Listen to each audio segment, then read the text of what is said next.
السلام علیکم ورحمۃ اللہ وبرکاتہ۔ الحمد للہ رب العالمین،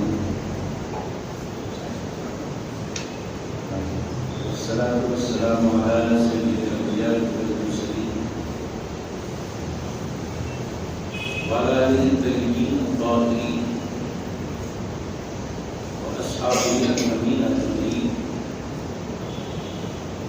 اعوذ باللہ من الشیطان الرجیم، بسم اللہ الرحمن الرحیم۔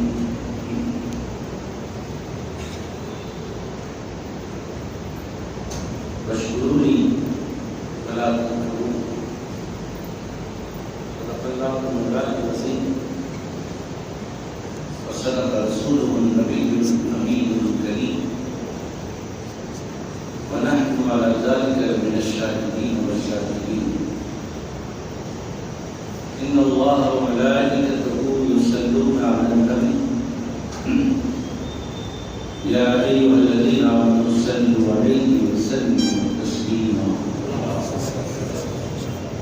اللهم صل على سيدنا شفيعنا ومولانا محمد وعلى آل سيدنا شفيعنا ومولانا محمد وبارك وسلم، صلاة وسلام عليك يا رسول اللہ۔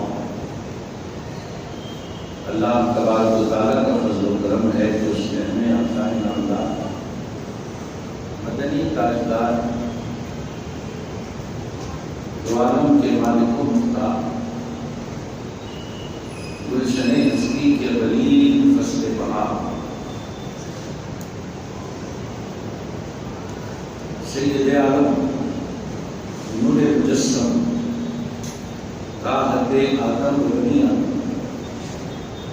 سیدنا محمد مصطفیٰ احمد مصطفیٰ صلی اللہ علیہ وآلہ واصحابہ وسلم کی امت میں پیدا کرنا ہے۔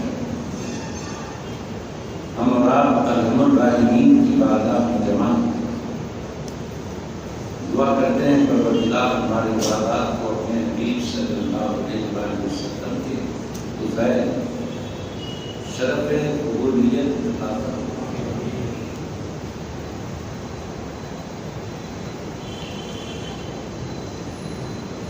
نماز جماعت سے قبل قرآن و حدیث کی روشنی میں اپنے عقیدے اور اپنے عمل کی اصلاح کے لیے ہمارا سننا باعث رحمت ہے۔ علم نہ ہو تو عمل کرنا دشوار ہو جاتا ہے، اسی لیے علم کی بڑی فضیلتیں بیان کی گئی۔ ایک عالم کے بارے میں، اہل علم کے بارے میں کہا گیا کہ اگر وہ عبادت کرتا ہے تو اس کا وقت عبادت میں لکھا جاتا ہے، لیکن اگر وہ سوتا رہتا ہے اور ایک غیر عالم عبادت میں مشغول ہے تو اس غیر عالم کی عبادت سے عالم کا سونا افضل بتایا گیا، کیونکہ وہ علم رکھتا ہے۔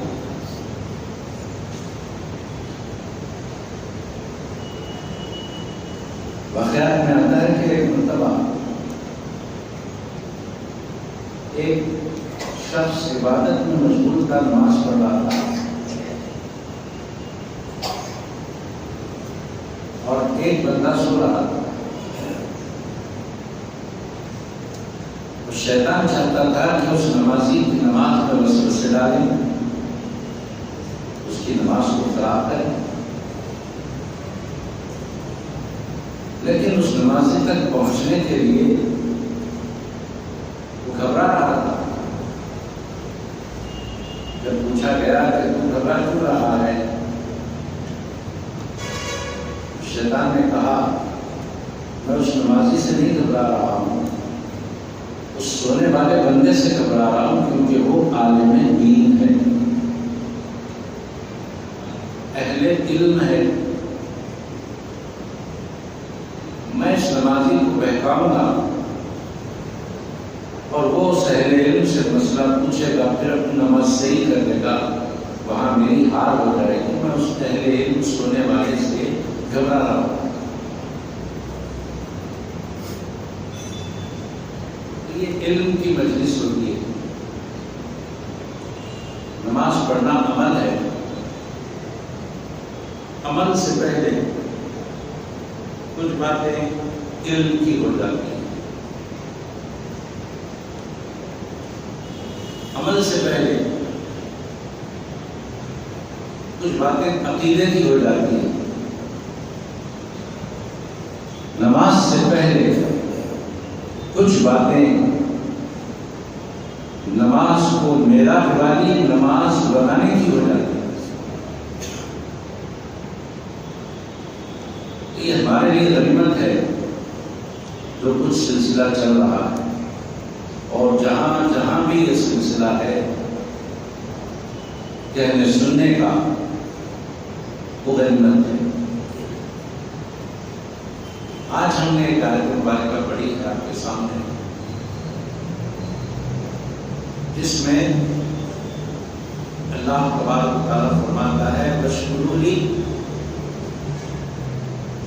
میرا شکر کرو، وَلَا تَكْفُرُونَ، اور ناشکری مت کرو۔ دیکھیے آیت مبارکہ میں تکفرون آیا، وَلَا تَكْفُرُونَ، کفر مت کرو۔ یہاں کفر کے معنی ناشکری کے لیے جائیں گے۔ کفر کے کئی معنی ہیں، ان میں سے چند ایک معنی آپ کے سامنے رکھوں کہ ہر کفر کے معنی انکار کے نہیں ہوتے، ہر کافر کے معنی ایمان سے کفر کرنے کے نہیں ہوتے۔ کفر کے کئی معنی ہیں، آپ ان باتوں کو سمجھیں۔ ایک معنی کفر کے آپ کے سامنے رکھو، جہاں انکار کے معنی آتے ہیں، حق سے انکار، قرآن پاک کے کلام الہی ہونے سے انکار، نبی پاک صلی اللہ علیہ وآلہ وسلم کے رسول برحق ہونے سے انکار۔ انکار کے معنی میں کفر، کفر کے معنی انکار کے ایک آیت مبارکہ پیش کر رہا ہوں۔ اللہ تبارک و تعالیٰ فرماتا ہے الذین کفروا، وہ لوگ جنہوں نے کفر کیا، وَيَصُدُّونَ عَنْ سَبِيلِ اللَّهِ، اور لوگوں کو اللہ کے راستے سے روکا۔ الذین کفروا وَيَصُدُّونَ عَنْ سَبِيلِ اللَّهِ، قرآن پاک کی آیت مبارکہ یہاں کفر فرمایا گیا، کفر۔ الذین کفروا، وہ لوگ جنہوں نے کفر کیا، یہاں کفر سے مراد کیا ہے؟ انکار کیا۔ کفر کے معنی انکار کے، اس آیت مبارکہ اللہ کا انکار، اللہ کے رسول کا انکار، اللہ کی کتابوں کا انکار، روز قیامت کا انکار، خیر و شر من اللہ ہونے کا انکار، مرنے کے بعد دوبارہ اٹھائے جانے کا انکار۔ انکار کے معنی دوسرا کفر اب انکار کے معنی میں نہیں آتا، بلکہ برات کے معنی میں آتا ہے، چھٹکارے کے معنی میں ہوتا ہے، بری ہو جانے کے معنی میں آتا ہے۔ قرآن پاک میں آیا وَيَوْمَ الْقِيَامَةِ يَكْفُرُ بَعْضُكُمْ بِبَعْضٍ، جب قیامت کا میدان ہوگا اور جو دنیا میں بدعقیدہ تھے، کافر تھے، مشرک تھے، منافق تھے،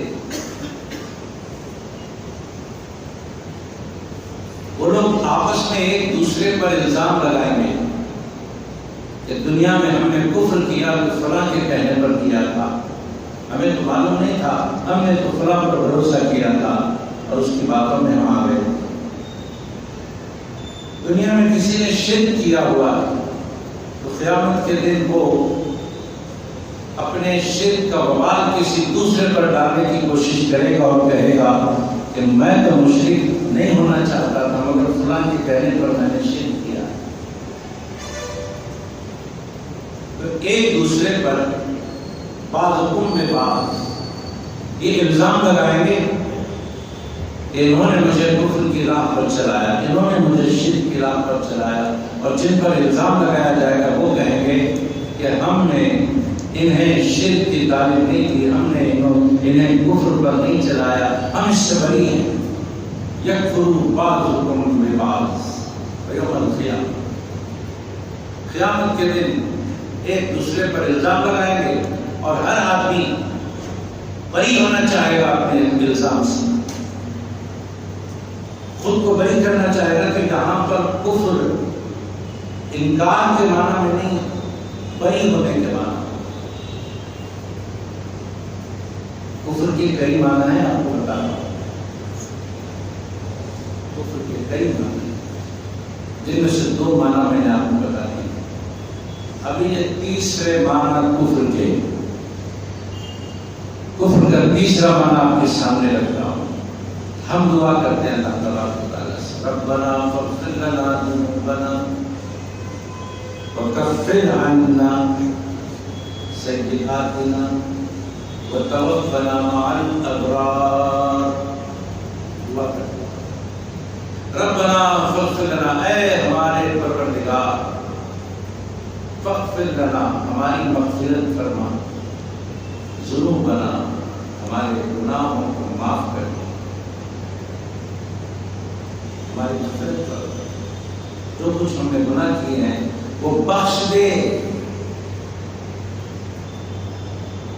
وکفر عنا سیئاتنا، وکفر عنا سیئاتنا، کیا مطلب کفر؟ یہاں بھی لفظ کفر ہے لیکن انکار کے معنی میں نہیں، یہاں لفظ کفر مٹانے کے معنی میں۔ اے اللہ وکفر عنا سیئاتنا، ہمارے جو گناہ ہمارے نامہ اعمال میں لکھے ہوئے ہیں نا، وہ گناہ اے اللہ مٹا دے، وکفر عنا سیئاتنا، مٹا دے، محو کر دے۔ جو لکھا ہوا ہے ہمارے گناہ، ہم نے فلاں وقت یہ گناہ کیا تھا، فلاں وقت یہ گناہ کیا تھا، فلاں وقت یہ گناہ کیا تھا، فلاں وقت یہ گناہ کیا تھا، وہ سارا لکھا ہوا اے اللہ وکفر عنا سیئاتنا، ہمارے سارے کیے ہوئے گناہوں کو میٹ دے۔ یہاں کفر مٹانے کے معنی میں آیا، اور ایک معنی کفر کے آج جو ہم نے آج مبارکہ کو عنوان بنایا، اللہ فرماتا ہے اے ایمان والو، دیکھو میں نے تمہیں ایک ایسی نعمت دی ہے کہ جس نعمت کے دینے پر میں تمہیں احسان دیتا ہوں، نعمتیں میں نے نہیں دی.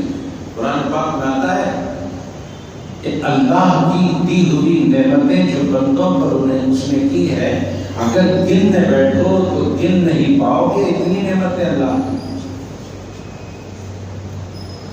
اللہ نے ہمیں یہ دیا، وہ دیا، یہ دیا، وہ دیا، یہ دیا، وہ دیا. جب گننے بیٹھو گے اللہ فرماتا ہے گن نہیں پاؤ گے اتنی نعمتیں میں نے تمہیں دی ہیں. لیکن اتنی نعمتیں دینے کے بعد اللہ نے اپنی دی ہوئی نعمتوں کو جتایا نہیں. میں نے یہ دیا، میں نے وہ دیا، میں نے یہ دیا، میں نے وہ دیا. احسان نہیں جتایا. کا کیا ایسا نہیں ہوتا. لیکن جب اپنے محبوب کو دیا، اپنے محبوب کو دیا، احسان جتایا. لقد من اللہ علی المؤمنین اذ بعث فیہم رسولا. لقد من اللہ، بے شک اللہ نے احسان کیا علی المؤمنین. کن پر احسان کیا؟ مومنوں پر احسان کیا. کیا دے کر احسان کیا؟ اذ بعث فیہم رسولا، ان کے درمیان اپنے محبوب کو دے کر احسان کیا.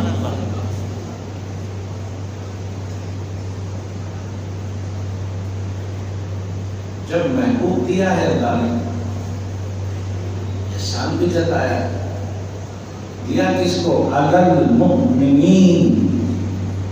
احسان کس پہ جتایا ہے؟ مومنوں پر.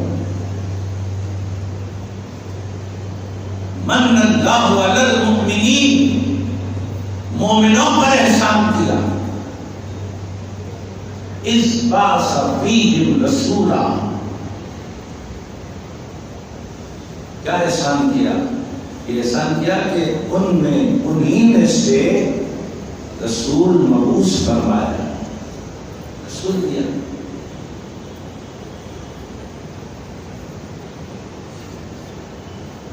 اب اہل ایمان جنہیں رسول ملا انہیں کیا کرنا ہے؟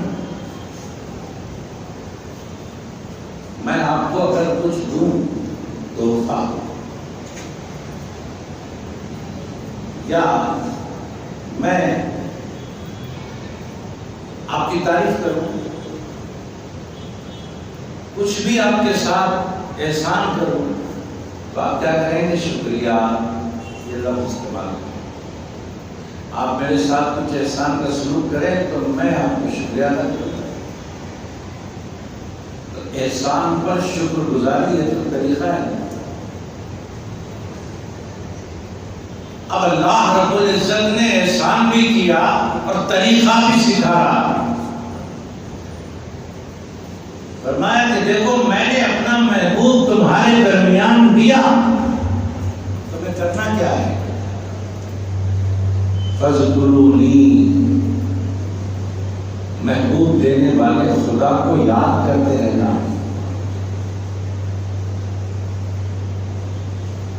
اپنا محبوب دینے والے خدا کو یاد کرتے رہنا. فاذکرونی، وہ خود فرما رہا ہے مجھے یاد کرتے رہو. میں نے تم پر بڑا احسان کیا ہے، مجھے یاد کرتے رہو. اور کیا کرنا ہے؟ ولا تکفروا،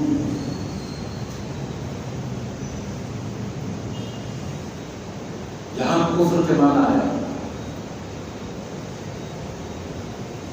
یہاں کفر کے معنی انکار کے نہیں ہے، یہاں کفر کے معنی ناشکری کی. ولا تشکرون واشکروا لی ولا تکفرون، میرا شکر کرو، میرا ذکر کرو، ناشکری مت کرو.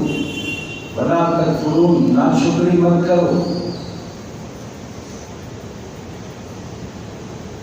یہاں کفر کے معنی کیا ہوئے؟ ناشکری.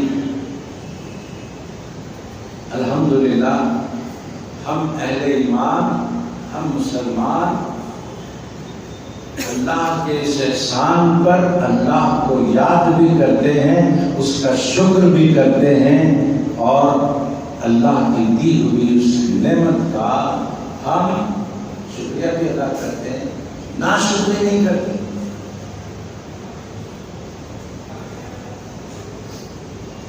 سال کے 12 مہینے اللہ کا شکر ادا کرتے ہیں کہ اللہ نے ہمیں امت محمدیہ میں پیدا کیا۔ آپ سب گواہ ہیں، آپ سب دیکھتے ہیں، سنتے ہیں، ہر جمعہ بیان سے پہلے ایک جملہ سنایا جاتا ہے، آپ کو بھی اس میں شامل کیا جاتا ہے۔ اللہ تبارک و تعالیٰ کا فضل و کرم ہے کہ اس نے ہمیں آقا نامدار مدنی تاجدار دو عالم کے مالک و مختار صلی اللہ علیہ وآلہ وسلم کی امت میں پیدا فرمایا۔ ترجمہ بولتے ہیں، اللہ یہ چاہتا ہے، میں نے تمہیں محبوب دیا، فاذکرونی، اب مجھے یاد کرتے رہنا کیونکہ میں نے محبوب دیا۔ فاذکرونی، میرا شکر ادا کرتے رہنا کیونکہ میں نے محبوب دیا ہے۔ ولا تکفرون، میری ناشکری نہ کرنا، میں نے تمہیں اپنا محبوب دیا ہے۔ تو یہاں کفر کے معنی ناشکری کے، تو ایک لفظ کے کئی معنی ہوتے ہیں، اور اسی کا بہانہ لے کر لوگ نہ جانے کتنی گمراہیاں پھیلا دیں۔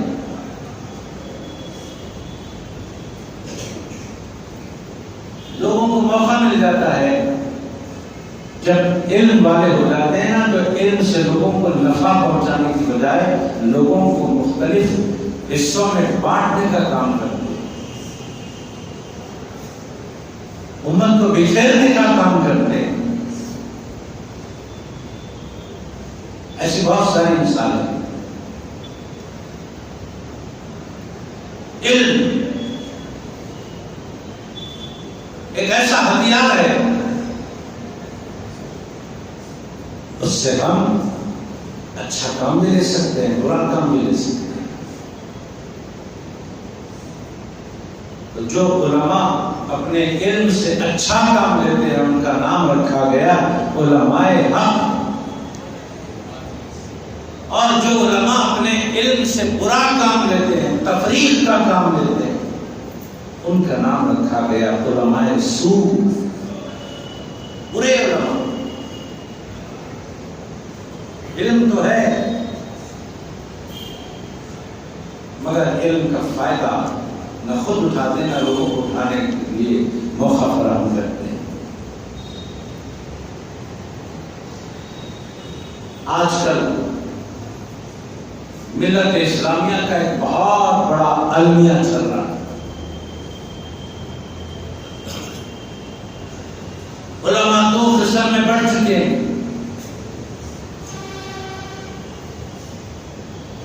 اور وہ بڑھنے کی وجہ اپنے دلوں کی کیفیات ہے، جس کے دل میں جو ہے وہ اپنے لفظوں کے ذریعے ظاہر کرتا ہے، جس کے دل میں جو ہے وہ اپنے قلم کے ذریعے ظاہر کرتا ہے۔ اور بعض لوگ ایسے بھی ہیں جو خود کر کے دوسروں پر تھوپ دیتے ہیں کہ فلاں نے کیا۔ آج امت دو حصوں میں بڑھ رہی ہے۔ آج ملت اسلامیہ کے المیہ، ہمیں چاہیے کہ ہر دور میں اٹھنے والے فتنوں سے اپنے آپ کو بچائے رکھیں۔ آج کے دور کا فتنہ یہ ہے کہ لوگ کفر اور کتمان ایمان کے بیچ فرق کو محسوس نہیں کرتے۔ غور سے سنے بات. ایک کفر ہوتا ہے، کفر انکار کے معنی میں، اور ایک ہوتا ہے کتمان ایمان. ذہن میں بٹھا لیں، آج کے ہونے والے فتنے سے آپ بچ جائیں گے. ایک کیا ہوتا ہے کفر، اور ایک کیا ہوتا ہے کتمان ایمان. کفر کے معنی انکار کرنا، کفر کے معنی انکار کرنا. کتمان ایمان کے معنی ایمان کو چھپائے رکھنا. کفر کے معنی انکار، کتمان ایمان کے معنی ایمان کو چھپائے رکھنا.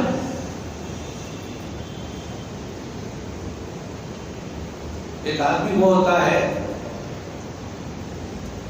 جو دل میں بھی ایمان رکھتا ہے، زبان پر بھی ایمان رکھتا ہے. کلمے کا اقرار زبان سے بھی، کلمے کی تصدیق دل سے بھی. کلمے طیبہ کا اقرار زبان سے، کلمے طیبہ کی تصدیق دل سے، یہ دونوں کام کرتا ہے. ایک بندہ وہ ہوتا ہے جو دل سے بھی اور زبان سے بھی انکار کرتا ہے. کلمہ طیبہ کا انکار. تو ایک بندہ تصدیق اور اقرار کرنے والا، ایک بندہ انکار کرنے والا.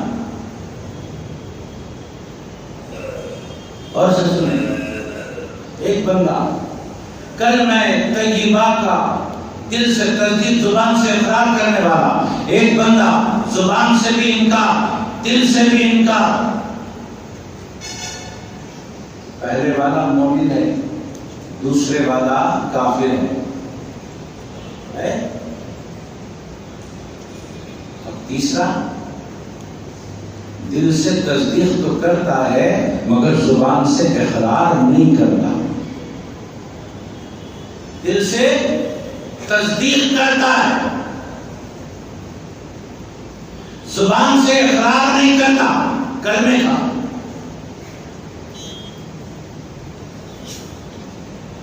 سمجھ رہے ہیں آپ؟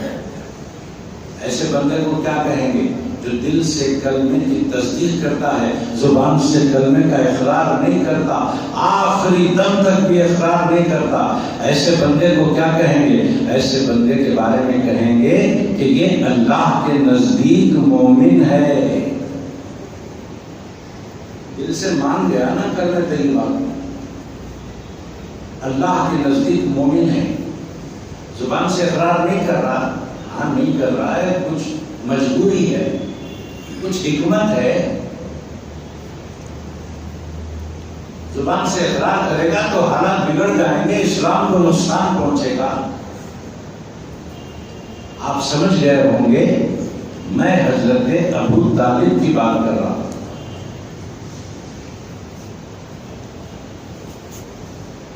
حضرت علی کے والد گرامی کی بات کر رہا ہوں. ہمارے نبی کے چچا کی بات کر رہا ہوں. جنہوں نے اپنی زبان سے کلمے کا اقرار تو نہیں کیا مگر ہم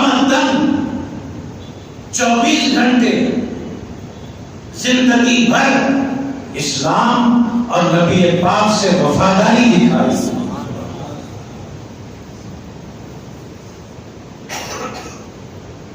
جب نبی پاک سے وفاداری دکھا رہے ہیں، جب اسلام کو سپورٹ کر رہے ہیں، تو زبان سے اقرار کیوں نہیں کیا؟ اقرار کرنے پر کیا مصائب آتے تھے وہ ابو طالب جانتے ہیں.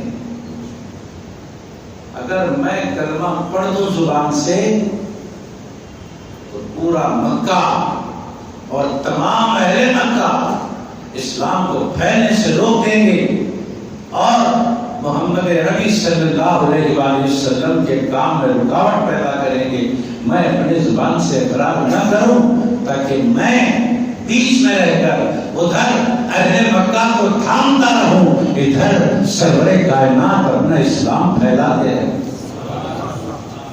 یہ حکمت تھی، کیونکہ پورے مکے میں حضرت ابو طالب کا بڑا رول تھا، بڑی عزت تھی، ہر آدمی آپ کا احترام کرتا تھا، آپ کی بات پر لبیک کہتا تھا۔ اس کا فائدہ اٹھاتے ہوئے آپ نے ادھر کافروں کو تھاما اور ادھر ہمارے نبی کے لیے راستے فراہم کر دیے۔ اے محمد صلی اللہ علیہ وآلہ وسلم، آپ دل کھول کر کام کریں، کافروں کی طرف سے آپ پر کوئی رکاوٹ نہیں ہوگی، کیونکہ آپ کے اور کافروں کے بیچ میں ایک سیسا پلائی ہوئی دیوار کی طرح کھڑا ہو جاؤں گا، آپ کی طرف کوئی رکاوٹ آنے نہیں دوں گا۔ اپنے اشعار میں حضرت ابو طالب نے ایک شعر یوں بھی کہا کہ میں جانتا ہوں، لوگوں کو اشارہ دیا کہ میرے دل میں کیا ہے دیکھو، میں جانتا ہوں، مجھے اس بات کا علم ہے، مجھے اس بات کا یقین ہے کہ دنیا میں جتنے مذاہب ہیں ان تمام مذاہب میں وہی مذہب سچا ہے جو محمد لے کر آئے، اور کیا چاہیے۔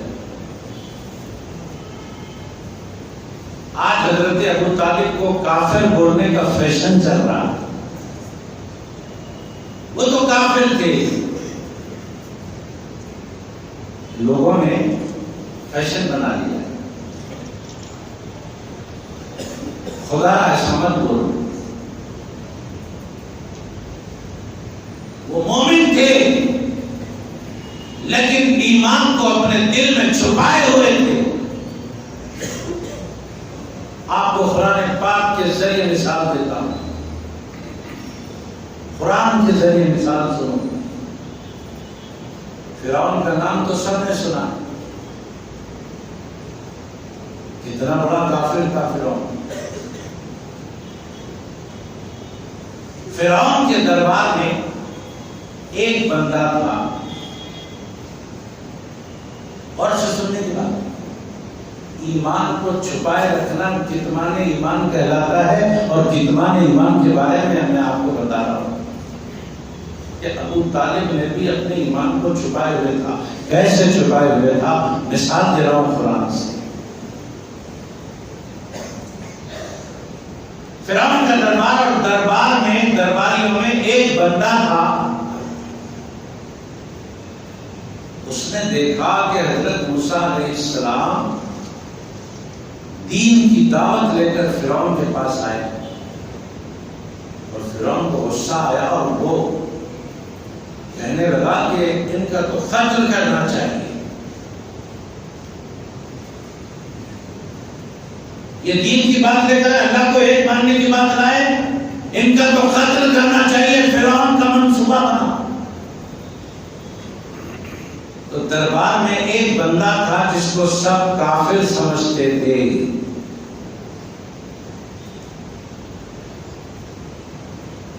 اور وہ تھا من آل فرعون۔ قرآن کہتا ہے من آل فرعون، فرعون کے درباریوں کا ایک آدمی، فرعون کے قریب رہنے والا ایک آدمی، فرعون کا باڈی گارڈ، فرعون کا محافظ۔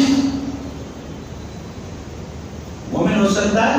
نہیں، سب تو اسے کافر ہی سمجھ رہے تھے، فرعون بھی کافر سمجھ رہا تھا، سب کافر سمجھ رہے تھے، اور قرآن میں آتا ہے من آل فرعون، وہ فرعون کے لوگوں میں سے ایک آدمی تھا۔ تو کون اس کو مومن سمجھے گا؟ جب فرعون نے منصوبہ بنایا، پلان بنایا کہ موسیٰ کا قتل کرنا چاہیے، تو وہ بندہ اٹھا اور فرعون سے کہنے لگا جس کا کہنا اللہ نے قرآن میں محفوظ کر دیا۔ اللہ فرماتا ہے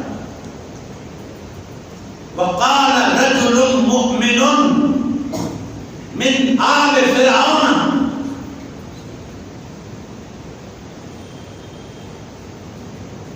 ایک مومن بندہ کہنے لگا فرعون سے کہ اے فرعون، تم موسیٰ کو صرف اس بات پر قتل کرنا چاہتے ہو کہ وہ کہتا ہے میرا رب اللہ ہے، بس اسی بات پر موسیٰ کو قتل کرنا چاہتے ہو؟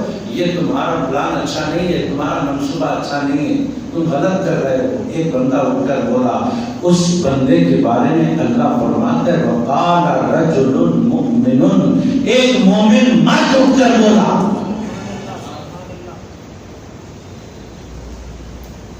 اللہ جس کو مومن مرد بول رہا ہے اس نے کبھی اپنی زبان سے یہ نہیں کہا کہ میں مومن ہوں. وہ اپنے ایمان کو چھپائے ہوئے تھا. اس کے ایمان کو چھپائے رکھنے کے بارے میں جو قرآن کہتا ہے یکتم ایمانہ، قرآن میں ہے وہ اپنے ایمان کو دل میں چھپائے ہوئے تھا. جو اٹھ کر حضرت موسیٰ علیہ السلام کی تائید میں بولنے لگا. جب موسیٰ کی تائید میں بولنے لگا اللہ نے اس کے بارے میں فرمایا یہ مومن ہے. آپ کی توجہ کی طالب ہو، آپ سب توجہ ادھر رکھیں. موسیٰ کے بارے میں تائید کی، موسیٰ کا ساتھ دیا. آپ غور سے سنیں گے تو آپ کا دل پکار اٹھے گا سبحان اللہ. توجہ کی ضرورت ہے، آج کا فتنہ ختم ہو جائے. فرعون کے دربار میں ایک بندہ اٹھ کر تائید کیا، سپورٹ کیا. کس کا؟ موسیٰ کا. اللہ نے اس کے بارے میں آیت کیا نازل کی؟ وقال رجل مؤمن. جب پلان بن رہا تھا قتل کا تو ایک مرد مومن اٹھا اور کہا کہ اے فرعون یہ تیرا منصوبہ غلط ہے، ثابت کر. وہ کوئی بری بات نہیں کہتے، وہ تو کہتے ہیں کہ اللہ میرا رب ہے، اس کے سوا اور کیا کہتے ہیں. تو ایک بار موسیٰ کی تائید کرنے پر اللہ نے اس کو مومن کہا. ٹھیک ہے، کتنی بار سپورٹ کیا موسیٰ کا، کتنی بار تائید کی؟ ایک بار. اب دل پر ہاتھ رکھ کر بولو. وہ بندہ فرعون کے دربار میں ایک بار موسیٰ کی تائید کرتا ہے، اللہ کے نزدیک مومن ہے، اس کے ایمان کا خدا اعلان کر رہا ہے. یہاں ابو طالب نے محمد مصطفیٰ کی ایک بار تائید نہیں کی، آخری دم تک تائید کی ہے. تو ابو طالب کتنے بڑے مومن ہوں گے؟ جو اللہ کے نزدیک مومن ہے اسے تم جیتے جی کافر بول کر اپنی آخرت کیوں خراب کرتے ہو؟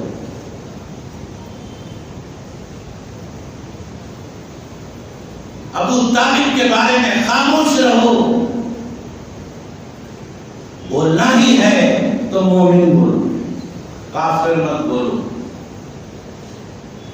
کیونکہ حدیث شریف میں آتا ہے کہ اگر کسی کو کافر بول دیے تو وہ بولی ہمارے منہ سے نکل کر جاتی ہے گولی کی طرح. میں اپنے لفظوں میں حدیث کا مفہوم سمجھا رہا ہوں. جب کسی کو کافر کہہ دیا اپنے منہ سے تو وہ گولی نکل کر اس آدمی کی طرف جاتی ہے جس کو تم نے کافر کہا. اور جب پہنچتی ہے وہ گولی، اگر وہ کافر ہے تو وہ گولی جا کر اسے لگ جاتی ہے، اگر وہ کافر نہیں ہے تو پلٹ کر آتی ہے اور بولنے والے کو لگ جاتی ہے. بولنے والا کافر ہو جاتا ہے. اب ابو طالب تو اللہ کے نزدیک مومن ہے. اب اگر کوئی کافر بول دے تو وہ گولی پلٹ کر آتی ہے، بولنے والا کافر ہو جاتا ہے. بھائی بولنا ہے تو مومن بولو، اگر مومن نہیں بولنا ہے نا، دل اگر نہیں بولتا ہے تو کم سے کم خاموش رہو، تمہاری آخرت سنور جائے گی.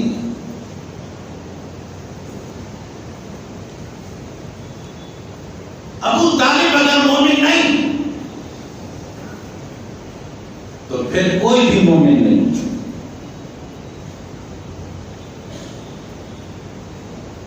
حضرت ابو طالب نے وفاداری کا وہ نمونہ پیش کیا. آپ کی بات عرض کر رہا ہوں, بات ختم ہے, ایک بار درود پاک پڑھ لیں.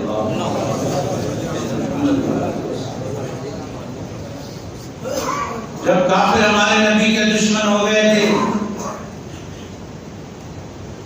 کافروں کو اندازہ ہو گیا تھا کہ یہ محمد پوری کایا پلٹ کر رکھ دیں گے, لہذا ان کا قتل کر دینا چاہیے. نعوذ باللہ. یہاں پر بھی وہ پلان بنا تھا. بچپن سے ہی لوگ دشمن تھے جن کو اندازہ ہو گیا تھا کہ یہ کایا پلٹنے والے ہیں. تو حضرت ابو طالب ہمارے نبی کو اپنے گھر میں سلایا کرتے تھے, اپنے بچوں کے بیچ سلایا کرتے تھے.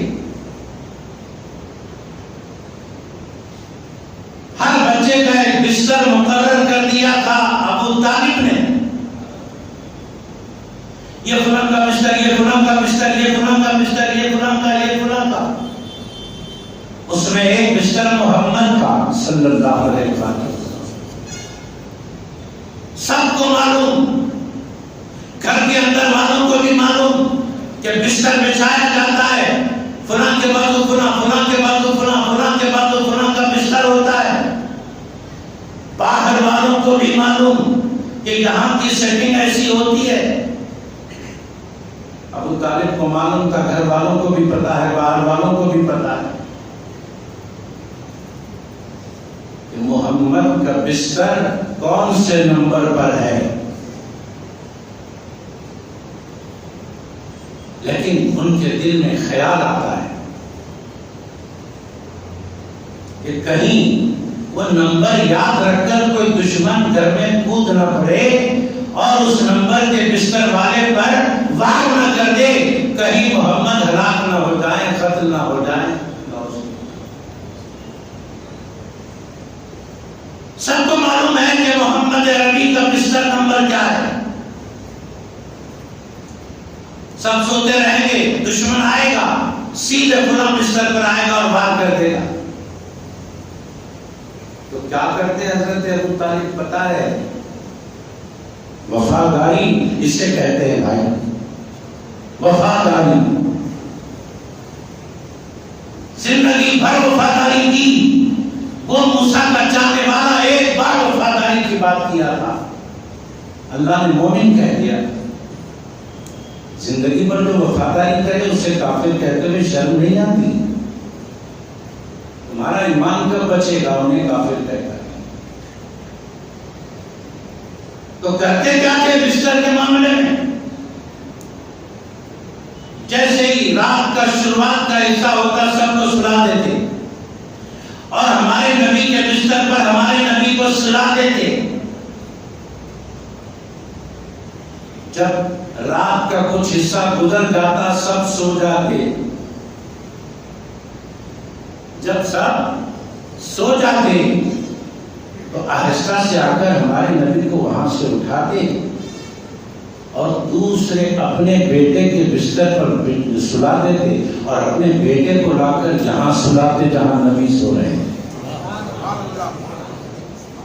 ہمارے رسول کو اٹھاتے اپنے بچے کے بستر پر سلا دیتے, اپنے بچے کو اٹھاتے اور حضور کے بستر پر سلا دیتے, اس خیال سے کہ اگر دشمن آ بھی جائے خدا نہ خواستہ وار کر بھی دے تو محمد بچ جائے, میرا بیٹا قربان ہوگا. یہ وفاداری اللہ کا ایسا وفادار نہ پیدا ہوا ہے نہ پیدا ہوگا, ایسا مومن نہ پیدا ہوا ہے نہ پیدا ہوگا. بس یہی پیغام دے رہے ہیں. بولنا ہے تو ان کے بارے میں مومن بولو. اگر مومن بولنے کا تمہیں سلیقہ نہیں ہے کم سے کم خاموش بیٹھو, کافر بولنے سے بچو کیونکہ تم کافر ہو جاؤ گے. بآخر دعوانا ان الحمد للہ رب العالمین.